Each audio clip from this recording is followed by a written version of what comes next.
words. We've been having to Ringling, visiting art historian every year for almost 20-some years now. So it's very exciting. Every year we have somebody different.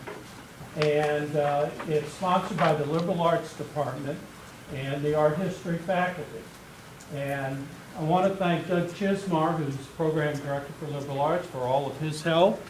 And for Kay Donahue, wherever she is, she's around, who arranges everything here.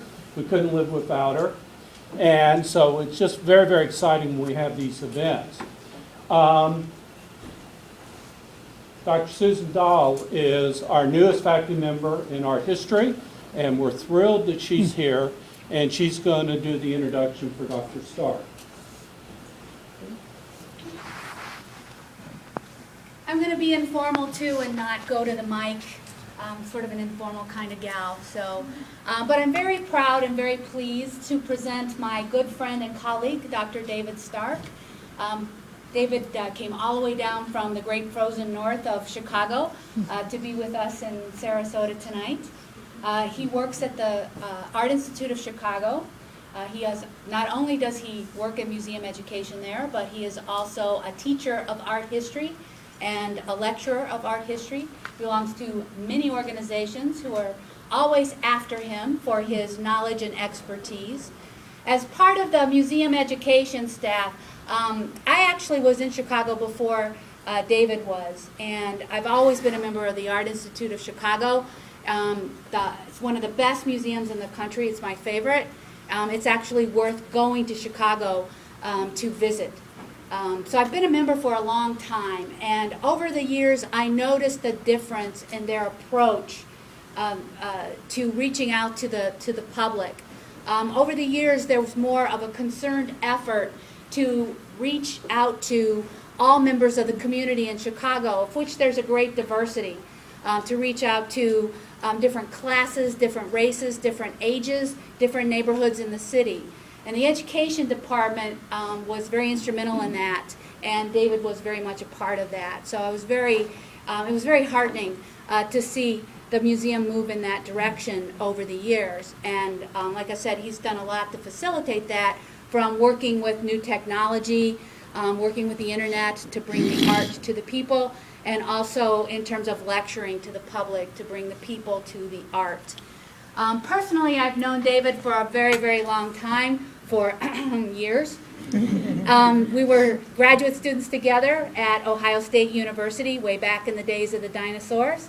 And we belonged to a group of friends that we were not only art historians, but we were sort of united in this great passion for popular culture. And we would sit and talk about popular culture for hours, much to the dismay of our art professors at the time, or our history professors at the time. But it made us a very tight-knit group of friends. And I was thinking about that this week as I was waiting for David to come down, thinking about all that. And I was looking at, in my own classroom, where I see students kind of forge friendships and connections and relationships. And I realized that some of the closest relationships or friendships that I've ever had were forged during my years in college.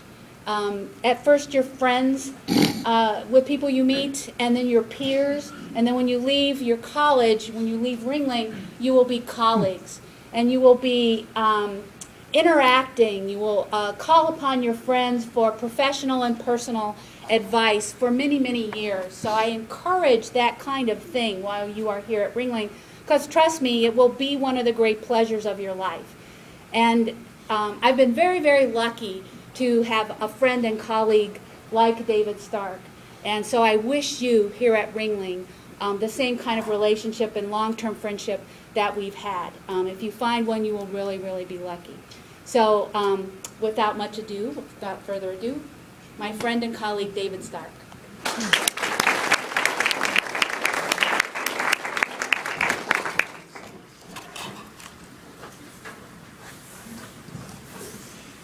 Thanks very much, Tony and Susie, for those very warm introductions. And I'm so pleased to be here tonight. It was great to escape the cold weather of the north. And I know it's supposed to be really cold down here, but it's perfect. The temperature is perfect as far as I'm concerned. And it's been wonderful. I don't think it's been quite 24 hours yet since I've been here.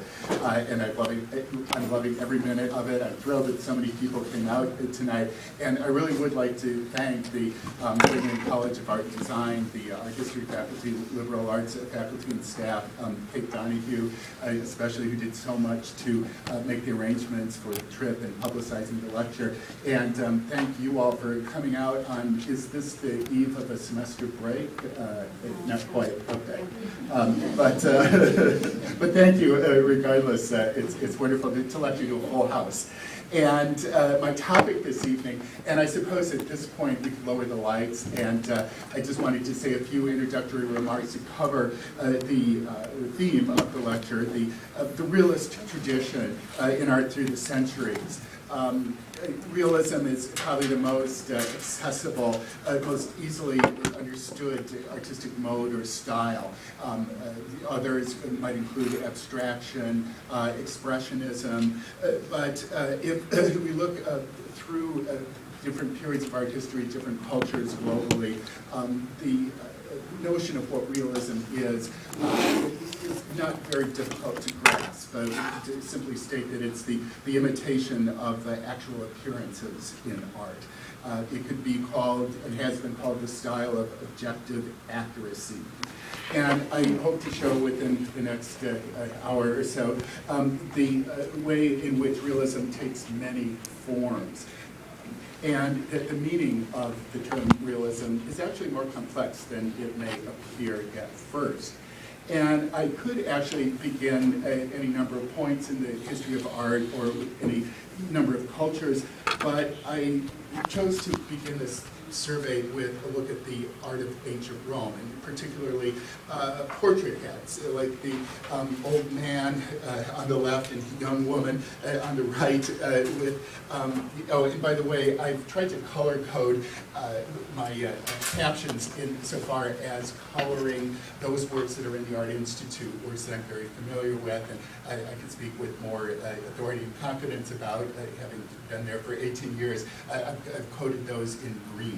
But these two heads show the distinctive specific features of ancient Roman individuals. The wrinkles, the creases, the baldness of the man, the woman's face. She was a pretty woman, even with her broken off nose, but she seems to represent very clearly a specific individual rather than an anonymous, indistinguishable type, with wide-set eyes, her prominent chin, lots of detail in the elaborate braided coiffure that she's